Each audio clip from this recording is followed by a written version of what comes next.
Hi friends, வணக்கம் and welcome to எங்கள் வீட்டு சமையல். நம்ம இன்றைக்கி வந்து விநாயகர் சதுர்த்தி ஸ்பெஷல் தேங்காய் பூரணம் கொழுக்கட்டை எப்படி செய்யணுன்றது தான் பார்க்க போகிறோம். வாங்க வீடியோக்குள்ளே போகலாம். இந்த வீடியோவில் பிள்ளையார் சதுர்த்திக்காக ஒரு ஸ்பெஷல் ரெசிபி தான் செய்ய போகிறோம். அதாவது தேங்காவையும் நாட்டு சர்க்கரையும் வச்சு ஒரு பூரண கொழுக்கட்டை தான் செய்ய போகிறோம். வாங்க எப்படி செய்வோன்னு பார்ப்போம். இதுக்கு வந்து பதப்படுத்தப்பட்ட பச்சரிசி மாவு 1 கப்பு, தேங்காய் துருவல் 1 கப்பு, நாட்டு சர்க்கரை 1 கப்பு, கொஞ்சோண்டு ஏலக்காய் தூள், தேவையான அளவு நெய் எடுத்துக்கோங்க. எந்த கப்பில் மாவு அளந்தீங்களோ அதே கப்லேயே தேங்காயும் நாட்டு சர்க்கரையும் அளந்துக்கோங்க. அடுத்து நம்ம வச்சுருக்க பதப்படுத்தப்பட்ட அரிசி மாவை வந்து நம்ம லைட்டாக மிதமான தீயில் சூடு ஏறுற வரைக்கும் வறுத்து எடுத்துக்கலாம். இது கடையிலேருந்து வாங்கின மாவாக இருந்தாலும் வீட்டிலையே திரிச்ச மாவாக இருந்தாலும் லைட்டாக நம்ம வறுத்து நம்ம கொழுக்கட்டை பண்ணால் தான் நல்லாயிருக்கும்.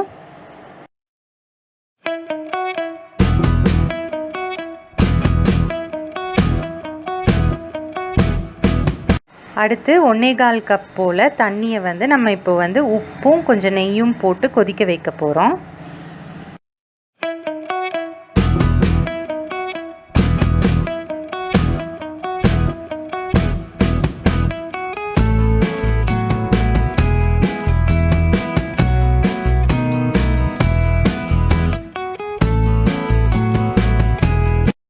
கொதி வந்தோடனே நம்ம இடியாப்ப மாவில், அதாவது நம்ம வச்சுருக்க கொழுக்கட்டை மாவில் கொஞ்சம் கொஞ்சமாக நம்ம வந்து தண்ணி விட்டு அதை கிளறிட்டே வரணும்.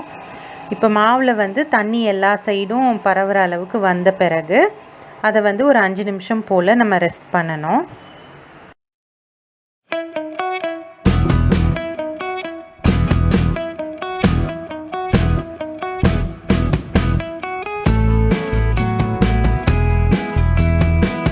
இப்போ பாருங்கள், மாவில் தண்ணி எல்லா சைடும் பரவிருச்சு. இப்போ வந்து இதை நம்ம மூடி ஒரு 5 நிமிஷம் ரெஸ்ட் பண்ண விட போகிறோம். இப்போது நம்ம எப்படி வந்து உள்ளே வைக்கிற தேங்காய் பூரணம் செய்யணுன்றது தான் பார்க்க போகிறோம். இதுக்கு 1 கப் போல் நாட்டு சர்க்கரையை நம்ம வந்து ஒரு பேனில் போட்டுக்கலாம். அப்புறம் 2 டேபிள் ஸ்பூன் போல் தண்ணி விட்டுக்குவோம். தண்ணி விட்டு நம்ம அடுப்பை ஆன் பண்ணி அதை கிளறிட்டே இருப்போம். அது வந்து அப்படியே கரைஞ்சி வரும். அந்த டைம் வந்து நம்ம வச்சுருக்க 1 கப் தேங்காய் துருவலையும் அதில் சேர்த்து கிளறிக்கலாம். அடுப்பை வந்து கொஞ்சம் சிம்லேயே வச்சு நீங்கள் கிளறிட்டுருங்க.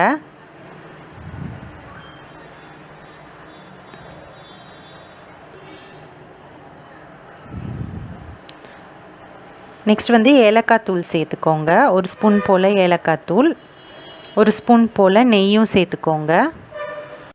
இந்த நாட்டு சர்க்கரை தேங்காய் எல்லாம் ஒன்றா தண்ணி இல்லாமல் சேர்ந்து வரும்போது அதை ஒரு பிளேட்டில் வச்சு நீங்கள் ஆற விட்டுருங்க.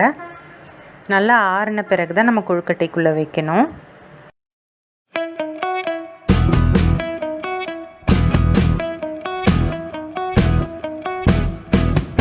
அஞ்சு நிமிஷம் கழித்து மாவை வந்து நல்லா கையால் இந்த மாதிரி நல்லா ஒன்றும் சேர்கிற மாதிரி நல்லா பிசைஞ்சு வச்சுக்கோங்க.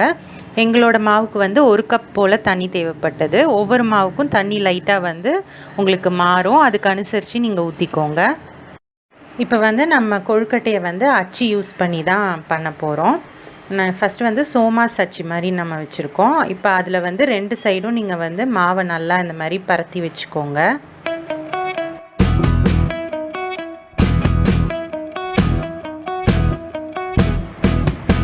நம்ம வச்சுருக்க அந்த பூரணத்தை நீங்கள் அதுக்குள்ளார நீங்கள் போட்டுக்கோங்க.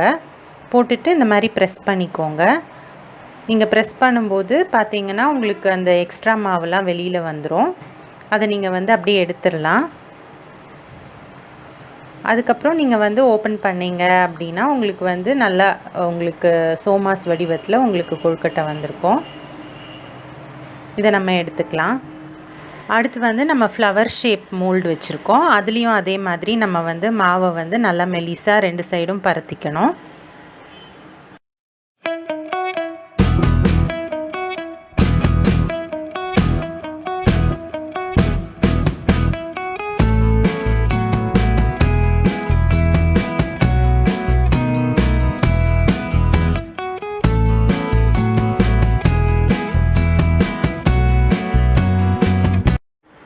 அடுத்து நம்ம பூரணத்தை நம்ம வந்து நடுவில் வச்சுக்கணும். வச்சுட்டு நம்ம மூடினோம் அப்படின்னா அந்த எக்ஸ்ட்ரா மாவுலாம் வெளியில் வந்துடும். அப்புறம் நீங்கள் அந்த எக்ஸ்ட்ரா மாவை எடுத்துட்டீங்க அப்படின்னா உங்களுக்கு நல்ல ஷேப் கிடைக்கும். மோல்டு வந்து நீங்கள் வாங்கும்போது கொஞ்சம் சின்ன சைஸ் மோல்டாக வாங்கினீங்க அப்படின்னா உங்களுக்கு மாவு வந்து நிறையா தேவைப்படாது. கொஞ்சம் பெருசாக இருந்தது அப்படின்னா உங்களுக்கு மாவு வந்து ரொம்ப ஜாஸ்தியாக இருக்கும். அதனால் மோல்டு வாங்கும்போது நீங்கள் முடிஞ்ச அளவுக்கு சின்ன மோல்டாகவே வாங்கிக்கோங்க. பாருங்கள், இது இந்த ஃப்ளவர் ஷேப்பில் சூப்பராக இருக்குது. இப்போ நம்ம இட்லி பானையில் தான் இதை அவிக்க போகிறோம். இப்போ கொழுக்கட்டையை வந்து ஒரு துணி விரித்து அதில் நம்ம பரத்தி வச்சுக்கணும். பிளேட்டில் பரத்தி வச்சுக்கணும். அப்புறம் அதை நம்ம வந்து வச்சு வேக விடலாம். கொழுக்கட்டை வேகிறதுக்கு முக்கால்வாசி 7லேருந்து 10 நிமிஷம் ஆகும். உங்களுக்கு வந்து அதோட வெந்துடும்.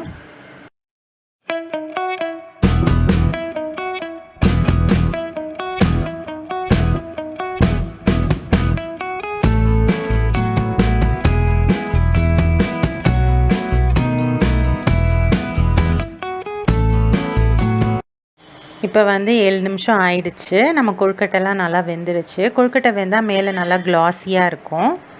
இப்போ வந்து நம்ம அதை எடுத்துடலாம். கொழுக்கட்டை கொஞ்சம் நல்லா ஆறின பிறகு நீங்கள் எடுத்து வைங்க. அப்போ உங்களுக்கு நல்லா ஒட்டாமல் வரும். நம்மளோட சூப்பரான சுவையான தேங்காய் பூரண கொழுக்கட்டை வந்து தயாராகிடுச்சு. ஸோ நீங்களும் ட்ரை பண்ணி பார்க்கலாம்.